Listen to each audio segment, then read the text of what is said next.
Hi guys! So, ito po pala yung pinsan ko, si Anthony. So, andito po pala kami sa bahay.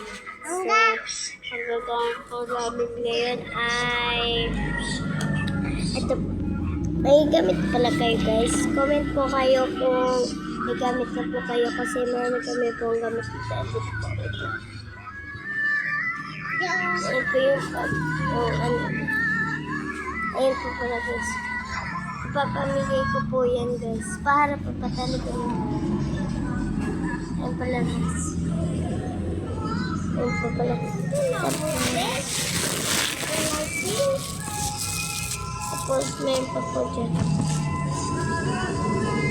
So nilagyan ko po ng palda. Kasi bibigay ko po yan po. Ipapamigay ko pa. Lahat po yan.